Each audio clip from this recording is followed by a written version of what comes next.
Well, it is a shorter poem than some of our others, but it is one I wrote when I was 16. So if you're curious what I was like as a 16-year-old, 15 plus years ago, and what it's like as an artist to go back and look at your beginning, your first writings, your journal from many years ago, go ahead and stay with us and click the subscribe button. And so let's just get into it, yeah? Yeah, I want to hear your poem. I have not. I don't even know. I know the title, but that's it. I want to hear it real bad. Okay, this poem is called Confusion. Confused and bewildered, I find myself torn between black and white, looking for some gray ground to take comfort in, but there's none to be found. I stand up to choose my course and am left with my mind made up. No matter what's to come of my decision, I've chosen you. Oh my God. Your ways never lead me astray. Your love guides me as an author through my own story. I stand to choose my destiny, not realizing there's nothing to choose, but everything to follow. My Jesus, I follow you. That's it. Really short. That's awesome. Yeah. I like it. So, I know you were 16 when you wrote that. Mm-hmm. What were you confused about? Many things. As a 16-year-old, many things. But what sticks out to me the most, 15 plus years later, is being confused about which college should I go to, what degree should I major in, and kind of choosing your life's course.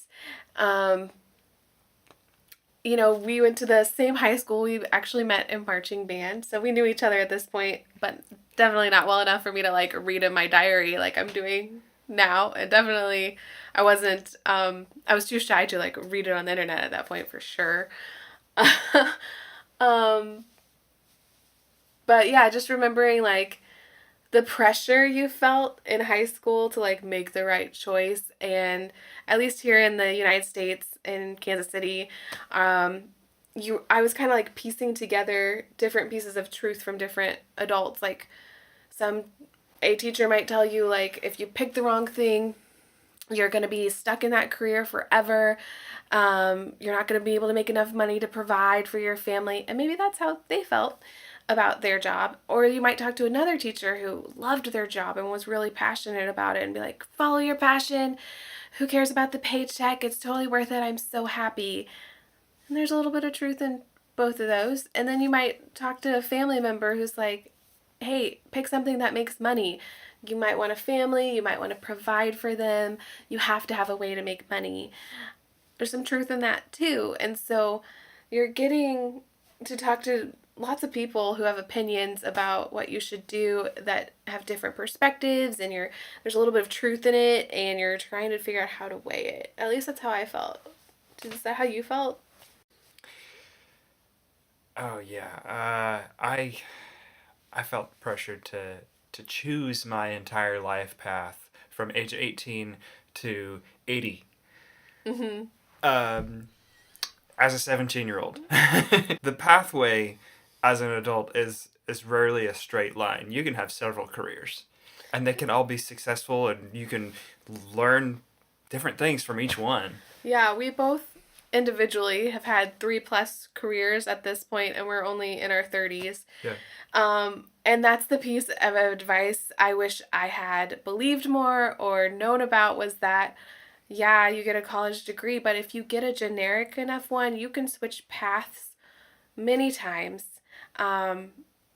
which I'm so grateful for.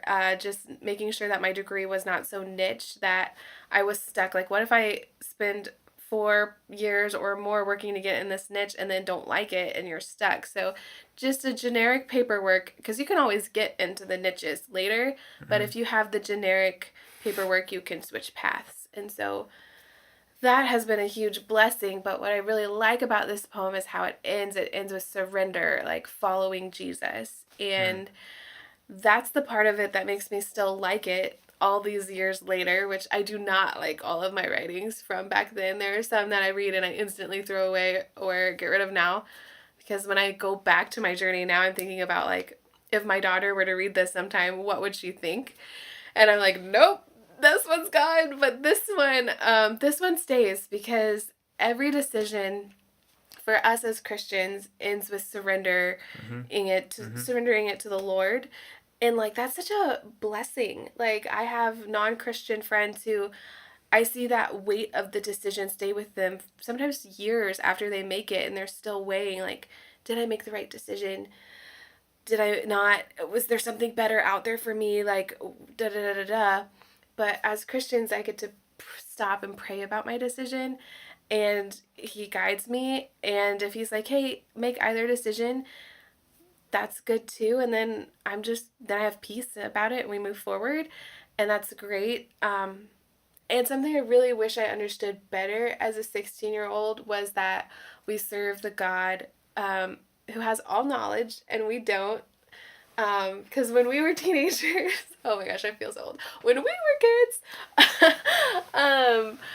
like social media was becoming a thing. Yeah. Oh, we got on Facebook with dial up. Yeah. Yeah, texting, just using the internet like all the time. Like our parents were like, we didn't have internet to write papers back in our day. You had to research in the library or whatever it was. So having that, we sometimes lie to ourselves that we can have like all knowledge on a topic when we don't. We can't fathom all knowledge on just one topic, let alone all topics in the universe at the same time, but God can. Mm-hmm. And God is the like He controls all time. I'm going to steal this from Janetteikz, who's another poet. Like God can fast forward, rewind, pause, put in double time your story at any point. And now that I'm old, yes, I really I've realized that because I've prayed for rewinds in my life, a redo on something, and God's given them to me, and have gotten to really learn my lesson and then move forward. Or like trying to find our path to Cozy Tree, like this is something I've wanted to do since I was probably about 15 or 16 years old. I didn't have a name for it. I didn't know how to say it, but really just dreaming of having a community of artists get together and talk and yeah, a community of artists where I could feel safe to be that myself because I was going through this journey of the time of people telling me not to be an artist. You're not going to make a living, da da da da da. And there is some truth, like you got to have a way to make money, but which I do have a full-time job outside of this. But I could still be creative. I could still be an artist, and I didn't have to stop being a huge chunk of who I am to end up here. And God is the God who creates a way. And if He's called you to it, He will create a way. He'll provide that way. And all of the careers I've had up to this point, I am using in our Cozy Tree studios and events. And I've learned things that are making this possible for us to do here and now. I know you kind of feel the same way about your careers. Yeah, I went to college for music, and the one thing that I took away from college is how to teach myself. And you may find some things circle back, like, oh, I thought that was irrelevant. Oh, it was actually good advice. Um, and kind of vice versa. You some things you thought were really important when you were studying them and learning them for the first time, but really, like at least when you learn music and music theory, you learn the rules so you can learn how to break the rules. And that's one of the things I love about music and art making is there are no rules, and Yeah. it's gonna be fun. Yeah. And that's kind of true with the life paths as well, right? Like there's so many different pathways, and that's why it's got to end with surrender to the Lord. Like He's going to create the pathway that's right for you. Um, and that's not going to look the same for any two people. Even if like Will and I are called to Cozy Tree together, but his journey here has been his own. Started at a different time and has gone through different things to bring to the table Mm-hmm. than me. So yeah, I really like with that, we are here. Happy to be here with you. And that we get to surrender to the Lord all of our decisions, and we don't have to worry so much about, like, this is an awful decision. I mean, if it is, our God is big enough to solve it. And I think I also realized, like, the fear with Mm. decisions a lot of times is fear of the consequence of making a bad decision, like getting stuck in something you hate, not being able to pay your bills or have medical insurance or whatever it is. But like our God is bigger than any consequence. Like sometimes consequences help you in your path to where you need to be, or He can remove those. There are lots of times I've screwed up and I should have, had a consequence, but the Lord, His favor goes before you if you're a believer, and He makes way, and the deadline gets moved, or just there's so much faith in it that it can be scary to like realize that you're like, no, I get to make the decision, but like, no, at some point there's faith. You can't know everything about what you're choosing. So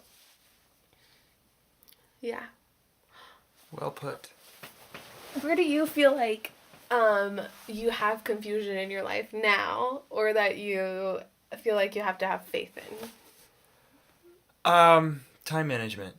Mm. Yeah, yeah. I struggle to know what I should be doing, what's most important to do at this very moment. And you've been really helpful in that. But it doesn't make it any less challenging. And as a normal human being, I wake up and think, like, what am I gonna do next? Like, what's should I doom scroll or make coffee first? Echoing what you were saying, like I'm not good at this, but uh, but God is continually reminding me of His love in the morning.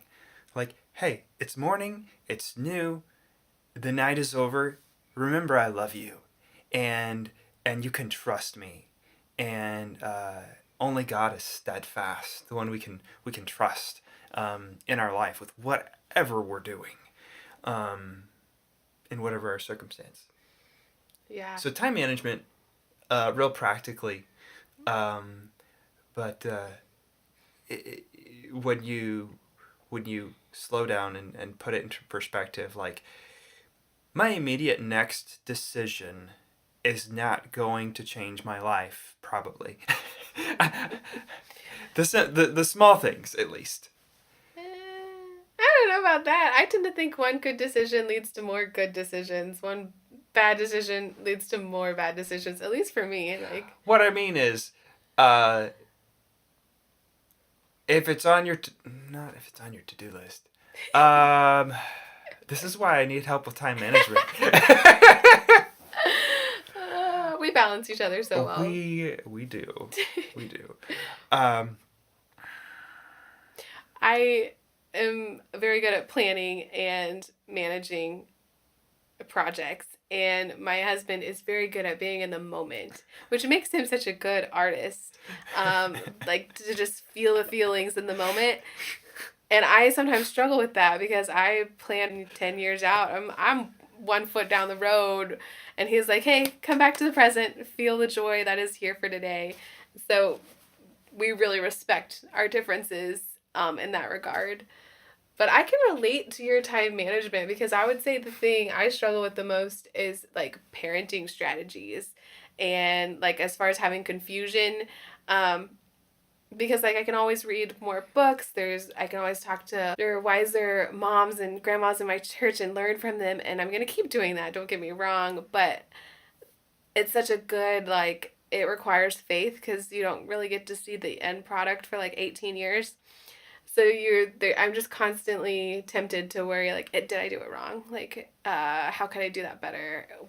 Am I prepared for the next stage or milestone she's gonna enter in? So that's where I find confusion these days. But again, it's a surrender to the Lord. Like He's got her. He loves our kid so much. He created her, right? So It's gonna be good. Like, I just think you're trust doing a him. great job. Thanks. All you gotta know is the next thing. You don't even have to know that completely. Oh, I was gonna tie that to your See time how management thing though, because like she's what it interrupts our plans. Like when your kid gets sick, when whatever. Sorry, I didn't mean to cut you off. What were you saying? all you have to know is the next thing. And you don't even have to understand that completely. Yeah. Like, you can walk by faith. You know, I have enough light to take the next step. And, you know, whether it's teaching my daughter about, like, how do you tell your friend to go away when you want to be alone? In a nice way. She might have my introvert streak, we're discovering, but it's all right. It's all right. We're going to learn how to say things nicely. Yeah. Or she may ask some really deep questions. And, like, I was not prepared for that, honey. I'll have to think about it. Get back with you. You feel that way about the deep questions. I feel that way about the science questions, like how does this work? Or like she asked us the other day, like how does thunder make noise? How do I explain scientifically that to a 3-year-old? I didn't. I'm just gonna say I like kind of went over the question as best as I could and moved on. It was bedtime. Okay.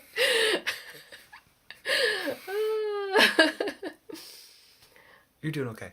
Yeah, yeah, we're doing the thing, but I love that I get to surrender that to the Lord. Like, He's bigger than my parenting mistakes. He's bigger than that. He's bigger than whatever I'm trying to decide. Um, that surrender to the Lord is what made me still like this poem all these years later. Um, so yeah, and that's fun too, to find something I still like from my early writing. I started writing about that time. A friend recommended that to me, from church, and she's amazing. She speaks Spanish and has twins, and um, yeah, but so I'm really glad she recommended that to me, to just start writing and journaling. And yeah, like I said, not all of them are this well put or something I would share. Some of them are very embarrassing. So I'm pulling those out. But